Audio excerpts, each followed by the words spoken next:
Dando continuidade à nossa entrevista com o professor Ayrton de Farias, gostaria de saber como se deu o processo de colonização em relação ao território que hoje nós conhecemos como Ceará. Pois não. Bom, para entender esse início da colonização do litoral que hoje é o Ceará, tem que falar um pouquinho, né, do próprio processo de colonização do Brasil, né, da América Portuguesa.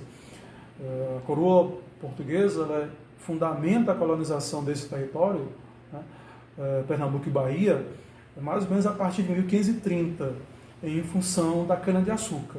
Então, a América, né, que os portugueses colonizaram, estava restrito a essa zona da mata pernambucana e baiana, né, onde está a cana-de-açúcar.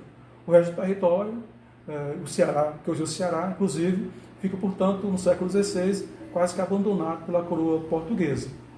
E por que houve esse abandono?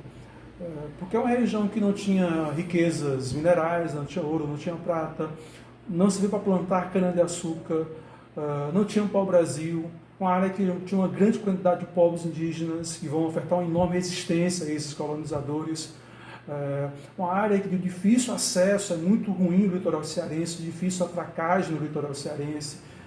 Então, esses fatores em conjunto explicam porque, de modo geral, os europeus quase que renegam, né, o Ceará ao segundo plano no século XVI. Verdade que veio aqui o Vicente Pinzon, mas isso não tem muitas consequências para o Ceará.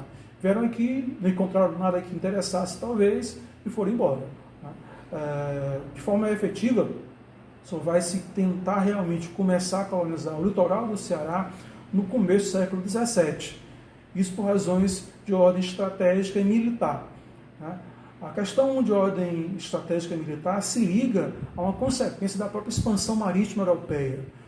Quando os europeus foram aos mares, com novos descobrimentos, navegações, formou-se um sistema mercantil global em que passou a haver disputas entre as potências.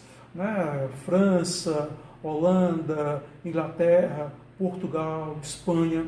E essas disputas eram conflitos, invasões, guerras que ocorreram na Europa, na África, na Ásia, na América. Então houve muitas disputas por esse território do que hoje é o Brasil. Por exemplo, os franceses tentaram ocupar o Rio de Janeiro, que é a França Antártica. Tentaram ocupar o norte, né, o que hoje é o Maranhão, a França equinocial. Então, é nesse contexto de disputas, nessas disputas que estão ocorrendo nesse sistema mercantil internacional, global, que Portugal passa a dar uma atenção maior ao nosso território, e em especial ao Ceará. Você veja que Fortaleza, o nome Fortaleza não é à toa. É um forte, né? A história do Ceará ela inicia-se em torno de fortes, são vários fortes. Para que esses fortes? Para defender a terra contra os estrangeiros. Em especial, repito, os franceses que tinham ocupado aqui, tentado ocupar o Maranhão, a França equinocial. Então, defender a terra é um fator que leva Portugal a tentar iniciar, no começo do século XVII, a colonização do que hoje é o Ceará. Também uma razão de ordem militar, né, estratégico-militar. Veja que Fortaleza está no ponto médio do litoral cearense. Divide o litoral cearense em dois. Isso não é à toa. Por quê? Porque é um ponto estratégico logístico. Os navios vão deixar Pernambuco, a Bahia, iam parar aqui no meio do percurso, no meio do caminho, digamos assim, e iam seguir para o norte, para o Maranhão, para combater os franceses. Então, razão estratégico-militar, você entende como é que Portugal começa a colonizar, tenta iniciar a colonização do litoral cearense lá no começo do século XVII.